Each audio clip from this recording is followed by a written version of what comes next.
जरा सोचिए, अगर एक रात आपके कमरे की खिड़की से एक दैत्य आ जाए और आपको अपने साथ ले जाए तो क्या होगा। लेकिन अगर वो दैत्य खतरनाक न होकर दिल का साफ, भोला भाला और दोस्ती करने वाला हो तो दोस्तों, द BFG एक ऐसी जादुई और दिल को छू लेने वाली फिल्म है जो हमें एक अलग ही दुनिया में ले जाती है। एक ऐसी दुनिया जहाँ सपने हकीकत बनते हैं और दोस्ती का मतलब एक नया रंग ले लेता है। तो वीडियो को आखिर तक जरूर देखिए, क्योंकि आगे जो होने वाला है वो आपको हैरान कर देगा। कहानी की शुरुआत में हमें लंदन में एक अनाथ आश्रम को दिखाया जाता है, जहाँ पर 10 साल की एक प्यारी सी बच्ची रहती है। इसका नाम सोफी है और उसके माता पिता के गुजर जाने के बाद अब वह इस अनाथ आश्रम में रहती है। सोफी को इंसोमनिया की बीमारी है, जिस वजह से उसे कभी भी नींद नहीं आती। रात के समय आश्रम के अंदर वो इधर उधर घूमती रहती थी और हर बच्चे की तरह वो भी रात में इस बात से डरा करती थी कि रातों में राक्षस बाहर निकलते हैं और बच्चों को उठाकर ले जाते हैं। अब एक रात सोफी को बाहर से कुछ आवाजें सुनाई देती हैं, जिसे सुनकर जब वह खिड़की खोलकर देखती है तो बाहर कुछ बिल्लियां लड़ रही थी। उनके लड़ने से वहाँ पर एक डस्टबिन गिर जाता है। तभी सोफी देखती है कि बिल्डिंग के पीछे से एक बड़ा सा हाथ निकलकर उस डस्टबिन को सीधा कर देता है। यह देखकर वह घबरा जाती है। तभी उसे एक विशाल दानव का चेहरा दिखाई देती है और वह दानव भी उसे देख लेता है। सोफी डर जाती है और जल्दी से अपने बिस्तर में आकर छिपने की कोशिश करती है, लेकिन वह दानव अपना हाथ खिड़की से अंदर डालकर सोफी को उठा लेता है और उसे लेकर तुरंत वहाँ से भागने लगता। और कई पहाड़ों और झरनों से गुजरते हुए वह आखिरकार सोफी को अपनी दानव लोक ले जाने में कामयाब हो जाता है। अब सोफी उस दानव के घर में होती है, जहाँ वह दानव उसे रखकर कुछ काम करने लगता है। तभी सोफी मौका देखकर वहाँ से भागने की कोशिश करती है, लेकिन वह दानव उसे देख लेता है और टूटी फूटी भाषा में कहता है, तुम यहाँ से भागने की कोशिश मत करो क्योंकि यहाँ से निकलने में खतरा है। जिसके बाद वो सोफी को एक बर्तन में उठा लेता है। सोफी डर रही थी कि शायद अब यह उसे खाने वाला है। तभी बाहर से कुछ आवाज सुनाई देती है, जिसके बारे में वो दानव से पूछती है कि यह किसकी आवाज है, क्या यहाँ पर तुम्हारे जैसा और भी दानव रहते हैं। वह दानव बताता है कि हाँ, यहाँ पर और भी दानव रहते हैं, पर वह आकार में मुझसे कहीं ज्यादा बड़े हैं और वह सब अच्छे नहीं हैं। वह इंसानों को देखते ही खा जाते हैं क्योंकि वह खून के प्यासे हैं। यह सुनकर सोफी और भी ज्यादा डर जाती है और उसे पूछती है, क्या आप भी मुझे खा जाओगे। वो कहता है, दानव का मतलब यह नहीं कि वह इंसानों को देखते ही खा जाए। मैं वेजिटेरियन हूँ और इंसानों को नहीं खाता। मैं बस सब्जियां खाता हूँ और इस सब्जी को मैं कक्कड़ भुजा कहता हूँ। फिर सोफी पूछती है, पर आप मुझे यहाँ पर क्यों लेकर आए हो। जिस पर वह कहता है कि तुमने मुझे शहर में घूमते हुए देख लिया था, इसीलिए तुम वहाँ सभी को मेरे बारे में बता देती और फिर इंसान मुझे पकड़कर बंदी बना लेते। हालांकि इंसान अच्छे हैं, लेकिन वह दानवों को पसंद नहीं करते, इसीलिए मैं तुम्हें पकड़कर यहाँ ले आया ताकि तुम किसी से कुछ न कह सको और अब तुम अपनी आगे की जिंदगी यहीं पर बिताओगी। लेकिन सोफी कहती है, नहीं, मैं यहाँ नहीं रह सकती। मुझे जैसे ही मौका मिलेगा मैं यहाँ से भाग जाऊंगी। इस पर वह कहता है, देखो बच्ची, ऐसी गलती कभी मत करना क्योंकि बाहर मुझसे भी बड़े दानव रहते हैं। अगर उन्होंने तुम्हें देख लिया तो वह तुम्हें समोसे की तरह खा जाएंगे। इसके बाद वह दानव सोफी को अपनी नाव में बिठाता है और उसे सो जाने के लिए कहता है। फिर वह अपने बैग से एक बोतल निकालता है जिसके अंदर रोशनी जल रही थी। सोफी यह देखकर पूछती है कि यह क्या है। वह बताता है कि यह सपने हैं। सोफी कहती है, मुझे कभी सपने नहीं आते क्योंकि मुझे कभी भी नींद नहीं आती। यह सुनकर दानव सोफी की बुक लेता है और एक कहानी पढ़कर उसे सुनाने लगता है, जिससे कुछ ही देर में सोफी को नींद आ जाती है। इसके बाद वह दानव अपने घर के अंदर एक गुफा में जाता है। उस गुफा को उसने एक खास तरह की लैब की तरह बनाकर रखा था, जहाँ पर वह बहुत सारी बोतलों में सपनों को कैद करके रखता था। वहाँ से एक लाल रंग का सपना बाहर निकालकर कुछ करने लगता है। तभी हम देखते हैं कि अचानक सोफी उठ जाती है और चुपके से निकलकर वहाँ से भागने लगती है, लेकिन बाहर जाते ही एक बड़ा सा खूंखार दानव उसे पकड़कर खा जाता है। तभी सोफी की नींद खुल जाती है और वह असल में एक सपना देख रही थी। इससे सोफी बहुत ज्यादा डर जाती है और नीचे आकर दानव से कहती है, यह जरूर आपने किया होगा। दानव कहता है कि हाँ, तुमने सही कहा, यह सपना तुम्हें दिखाना जरूरी था ताकि तुम बाहर ना जाओ। यह खूंखार दानव तुम्हें देखते ही जिंदा निकल जाएंगे। ये मेरे साथ भी अच्छे से बर्ताव नहीं करते और मुझे चिरकुट बुलाते हैं और मैं तुम्हें कोई भी नुकसान नहीं पहुंचाना चाहता। अब दोनों आपस में बातें कर रहे थे। तभी वहाँ पर एक बड़ा सा दानव आ जाता है जो बहुत खतरनाक होता है। वह आकर कहता है, चिरकुट, तू अकेले में क्या बड़बड़ा रहा है। मेरी उंगली में दर्द हो रहा है, इसका कोई इलाज कर दे। तो चिरकुट उसकी उंगली में दवाई लगाने लगता है, लेकिन तभी उस खतरनाक दानव को इंसान की खुशबू आने लगती है और वह उसी चीज को ढूंढने लगता है। इस बीच सोफी को वहाँ पर एक कक्कड़ भुजा दिखाई देती है और वह उसमें छिप जाती है, पर वह खूंखार दानव इंसानी खुशबू ढूंढते ढूंढते उस कक्कड़ भुजा को उठा लेता है। यह दानव सब्जी बिल्कुल भी पसंद नहीं करता था, पर आज इससे एक अलग ही खुशबू आ रही थी, इसीलिए वह इसे खाने ही वाला होता है कि तभी चिरकुट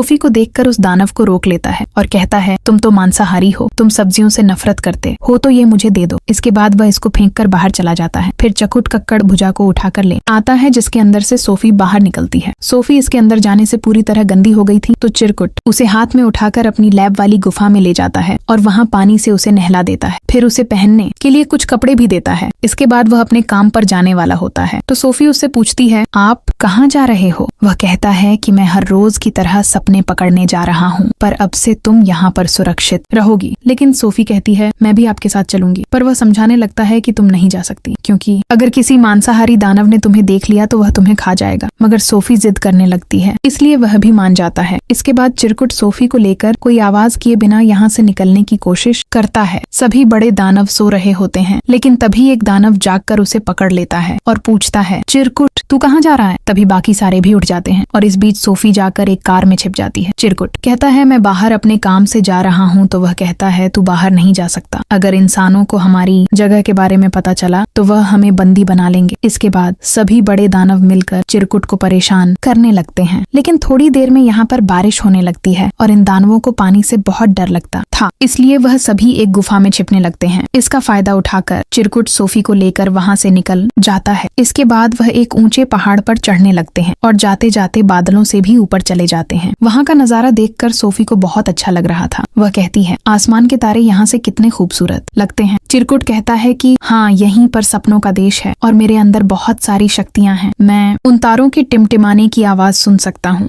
हवा में चल रही पेड़ पौधों की बातों से लेकर चींटियों के फुसफुसाने की आवाज तक सुन सकता हूँ। मेरे कान इस दुनिया के हर एक आवाज को सुन सकते हैं। ये सब सुनकर सोफी को यकीन ही नहीं हो रहा था। अब वहाँ पर एक बहुत बड़ी झील होती है, जिसके अंदर एक बहुत विशाल और खूबसूरत पेड़ दिख रहा होता है। वह दानव उस झील के अंदर कूद जाता है और तुरंत उसकी दूसरी तरफ पहुँच जाता है। इसके बाद सोफी भी कूद जाती है और वह भी उस तरफ पहुँच जाती है। यही है वह सपनों का देश। और यहाँ पर जो पेड़ होते हैं, उन पेड़ों से पानी की बूंदों की तरह सपने टपकते हैं, जिन्हें पकड़ने के लिए यहाँ पर यह दानव आता था। अब सोफी और दानव दोनों मिलकर बहुत सारे सपने पकड़ते हैं, जिस दौरान सोफी बहुत खुश होती है। लेकिन इन पेड़ों से सिर्फ अच्छे सपने ही नहीं बल्कि बुरे सपने भी टपकते हैं। इसके बाद दोनों सपने पकड़कर वापस जाने लगते हैं और इस तरह ये दोनों एक दूसरे को अच्छे से जान गए थे। इसके बाद ये दोनों सपनों को लेकर लंदन में जाते हैं, जहाँ आश्रम में बच्चे गहरी नींद में सो रहे होते हैं। वहाँ BFG उनकी नींद में अच्छे अच्छे सपनों को डालता है ताकि उनकी नींद में उनके सपने उन्हें खुशियाँ दें। दरअसल BFG एक अच्छा दानव है, इसलिए वह सपनों के देश से अच्छे सपने पकड़ कर लाता है और सोते हुए बच्चों के दिमाग में उन सपनों को डाल देता है ताकि उन सोते हुए अनाथ बच्चों के नींद में खुशियाँ मिले। यहाँ पर सोफी उससे पूछती है, क्या इन सपनों के बारे में आपको आपके माँ बाप ने सिखाया था? वह जवाब देता है कि दानव के माँ बाप नहीं होते। फिर सोफी उसकी उम्र के बारे में पूछती है। वह बताता है, इस धरती की जितनी उम्र है उतनी उम्र मेरा भी है। दरअसल जब से ये धरती बनी है भी से दानव इस धरती पर है, लेकिन ये इंसानों से छुप कर रहते हैं। जब इनका काम यहाँ पर खत्म हो जाता है,